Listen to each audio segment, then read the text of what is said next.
The gospel reading today is from Matthew chapter 16, verses 21 through 28. You find it in the New Testament, your Pew Bible, page 18. From that time on, Jesus began to show his disciples that he must go to Jerusalem and undergo great suffering at the hands of the elders and chief priests and scribes, and be killed, and on the third day be raised. And Peter took him aside and began to rebuke him, saying, "God forbid it, Lord. This must never happen to you." But he turned and said to Peter, "Get behind me, Satan. You are a stumbling block to me, for you are setting your mind not on divine things, but on human things." Then Jesus told his disciples, "If any want to become my followers, let them deny themselves and take up their cross and follow me. For those who want to save their life will lose it, and those who will lose their life for my sake will find it. For what will it profit them if they gain the whole world but forfeit their life? Or what will they give in return for their life? For the Son of Man is to come with his angels in the glory of his Father, and then he will repay everyone for what has been done. Truly, I tell you, there are some standing here who will not taste death before they see the Son of Man coming into his kingdom." The word of the Lord. Thanks be to God.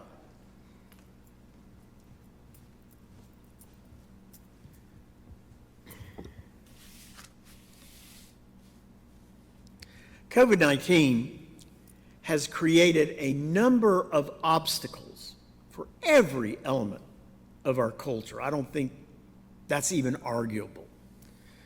But the greatest struggle at this moment, because there's different phases to this whole thing, right now it's in the area of public policy, a struggle with which certainly we are keenly aware here in Pima County. If we think of public policy as a ship moving through a rocky and dangerous and narrow channel, our community's public policy is currently beset by dangers and hazards on every side as it struggles. Our leaders, our teachers, especially our parents, as they struggle to find the deepest and safest path through the pandemic. Parents of school-aged children are keenly aware of the competing obstacles that they face, obstacles that offer a narrow set of choices, none of the choices which they desire to make. Yet, these are choices that must be made, all of which have competing interest.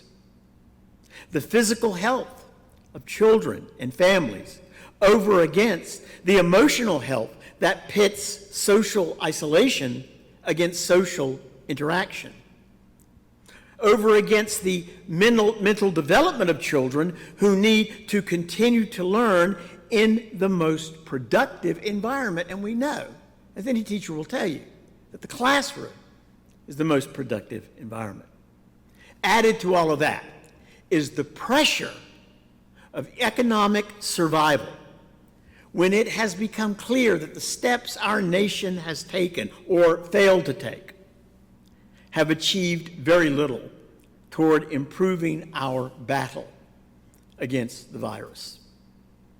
Right now, it is really tough to be the parent of a school-age child. And we need to hold our parents and our children up constantly in this community, in this nation, and in this world. Hold them up in prayer to God.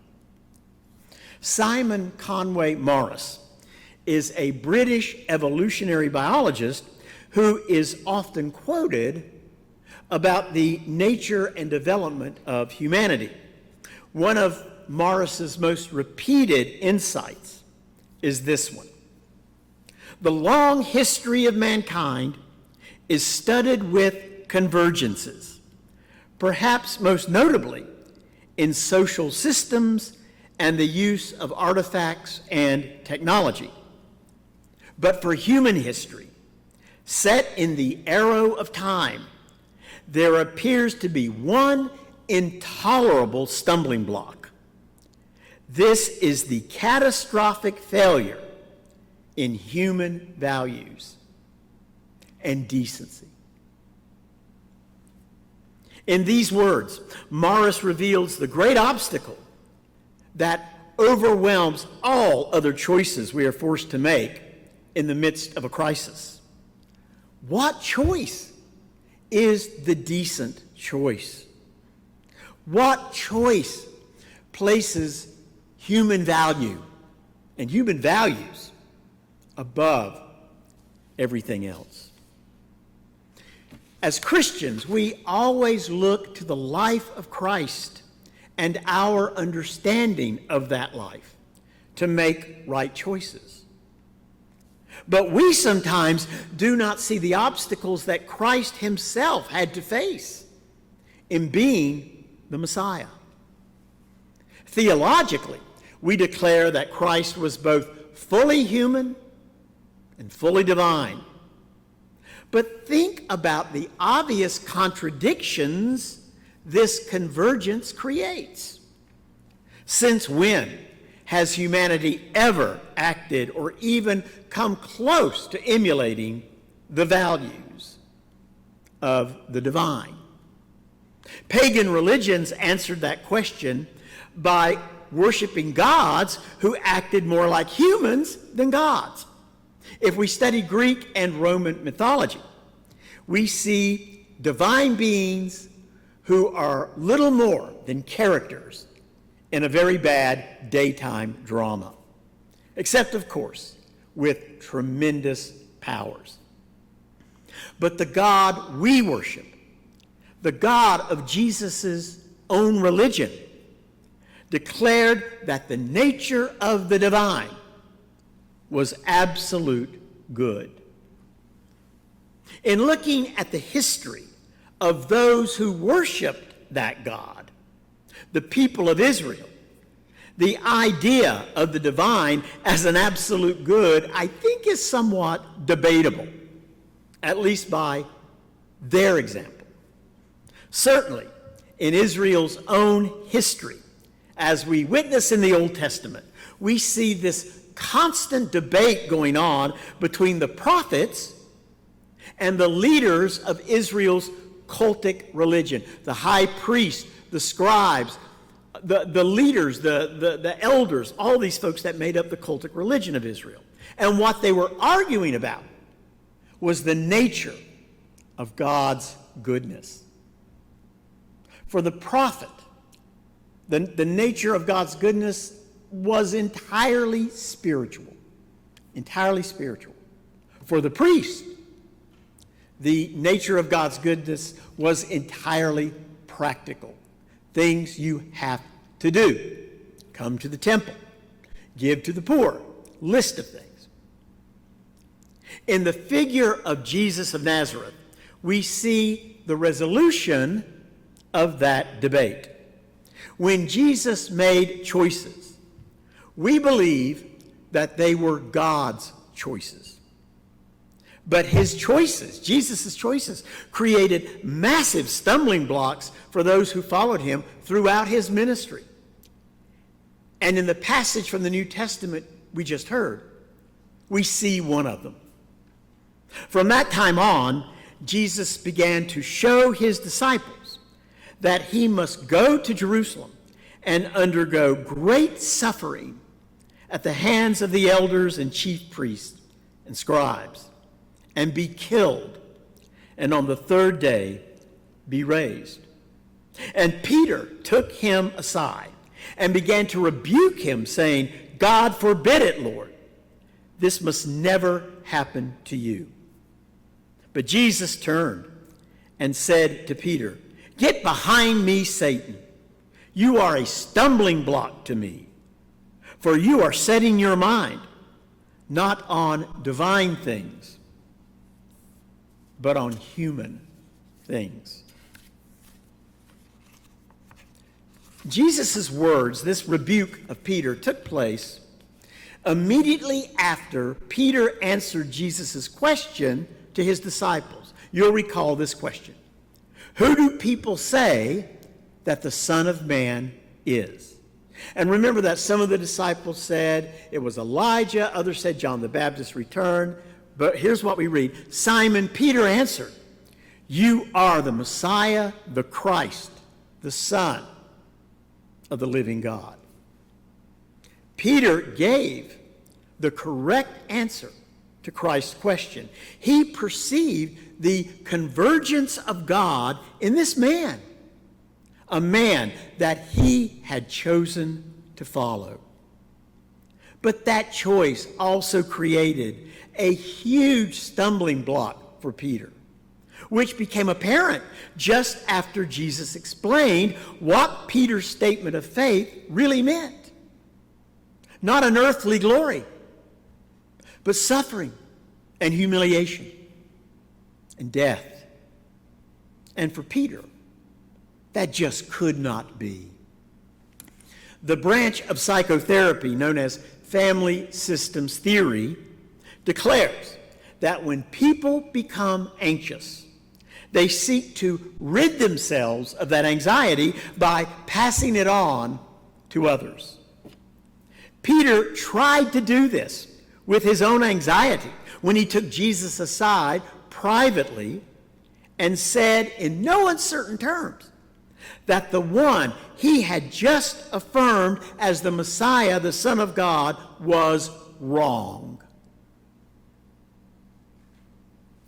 Jesus' rebuke of his best friend and the leader of his followers is startling in its harshness, but only if we misunderstand what Peter had stumbled into with his words. Peter had inadvertently revealed the great stumbling block that faced Jesus, the climax of which would come in the Garden of Gethsemane. We will recall that in the Gospel of Luke, Satan confronted Jesus immediately after his baptism, right at the beginning of his ministry when Jesus went out into the wilderness. The weapon of Satan's confrontation was the one all humans face every day. Satan offered Jesus a choice. Jesus could reveal himself as a Messiah of miracles by jumping off the top of the temple and landing safely. And that would affirm his identity through earthly glory and power. Or he could continue on the difficult road that reflected the will of God. The road of sacrificial love that ended in the most unimaginable of places for any decent human being, the cross. Jesus' words to Peter reveal the depth and the pain of a human in the midst of a struggle so deep that we will never understand it. Jesus had already made his choice, which was one of total obedience to his messianic identity that the prophets had said would happen as a suffering Savior. But Jesus' words to Peter also revealed the stark choice that his death and resurrection would bring to all humanity for all time, to you and to me. When Peter declared Christ as the Son of God, it revealed that a human could set his or her mind on divine things, and in doing so, disclose an astonishing truth to all the world, that God is a God of love and compassion and grace. But Peter negated that truth when, out of his anxiety and fear, he took the easy path of religion over the rocky and obstacle-filled path of faith. Psychiatrist and Holocaust survivor Viktor Frankl, in his book, Man's Search for Meaning, wrote these words: "What man actually needs is not a tensionless state, but rather the striving and struggling for some goal worthy of him. What he needs is not the discharge of tension at any cost, but the call of a potential meaning, waiting to be fulfilled by him." Listen to that again. What humanity needs is not the discharge of tension at any cost, but the call of a potential meaning, waiting to be fulfilled. The religion of Peter's time, just like the religion of our day, offered a tension-free and easy path to God, filled with rituals and rules that were meant to relieve humanity's anxiety over suffering and death. Jesus, in his life, death, and resurrection, demanded a different choice for humanity: a life of meaning, a life built upon faith. That is why faith is such a stumbling block for us and an insurmountable obstacle for many in this world. Jesus created for us the path to the divine and a means of setting our minds on divine things. But there is a price, there is a cost to taking that path. Peter would feel that cost many times in the rest of his life. He felt that cost at the moment that Jesus called him Satan. He felt that cost when he denied his Lord 3 times on the day of Jesus' crucifixion, on the day of his humiliating death.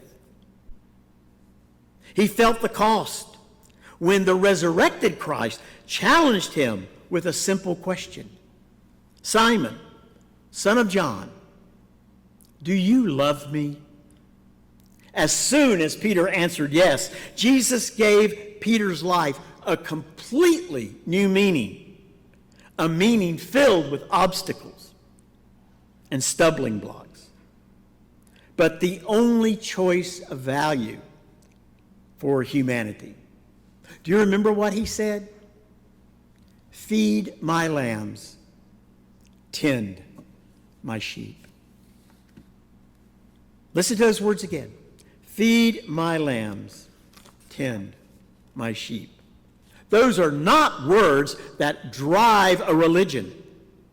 Those are words that drive a people of faith into places most would not choose to go.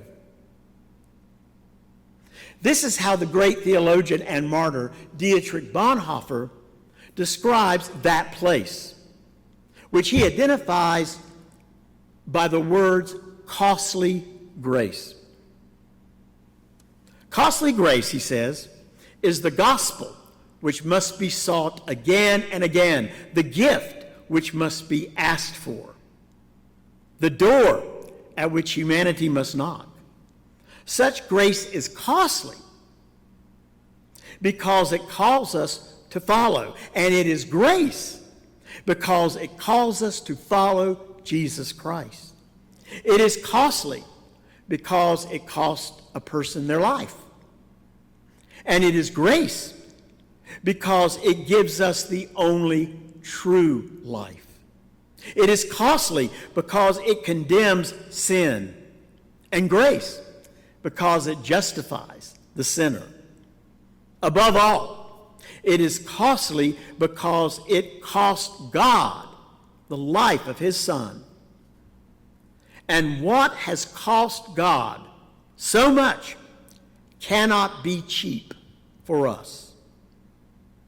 Above all, it is grace, because God did not reckon his Son too dear a price to pay for our lives, but delivered him for us, delivered him up for us. Costly grace, he concludes, is the incarnation of God. Let's go back again to what Simon Conway Morris said when I started my message. The long history of mankind is studded with convergences. But what convergence was, is, or will ever be, what convergence is greater than the incarnation of God in Jesus Christ? That convergence forces us into a difficult choice, filled with stumbling blocks. It is the choice of believing. It is the choice of loving. It is the choice of feeding lambs and tending sheep, whether we agree with them or not, whether we like them or not, whether it is difficult or time-consuming or expensive or not. It is the one choice of decency offered to humanity. When we make that choice, we do not suddenly smoothly arrive in the presence of the divine. We stumble along until we get there. We stumble along, falling and asking forgiveness, receiving grace unearned, experiencing hurt and tension, and sometimes a profound desire to simply be somewhere else. But we do get there, into the presence of the divine, and we never arrive there alone. And that is good news, wonderful news. Remember that the Son of God wanted to be somewhere else when he prayed in the garden. But his Father wanted him where his Father needed him. And God asked the same of Christ's disciples. The late Brennan Manning, one of my favorite writers and author of the Ragamuffin Gospel, wrote, "What makes authentic disciples is not visions or ecstasies or biblical mastery of chapter and verse or spectacular success in the ministry. What makes authentic disciples is a capacity for faithfulness, buffeted by the fickle winds of failure, battered by their own unruly emotions, and bruised by rejection and ridicule. Authentic disciples may have stumbled and frequently fallen, endured lapses and relapses, gotten handcuffed to the flesh pots, and wandered into a far country. Yet, they kept coming back to Jesus." I would add something to Brennan Manning's thoughts.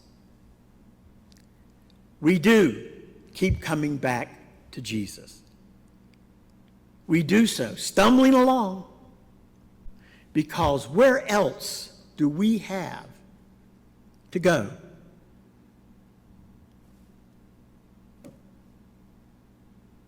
You know, it's okay for us to stumble along, to trip, to fall, as long as we stumble in the right direction.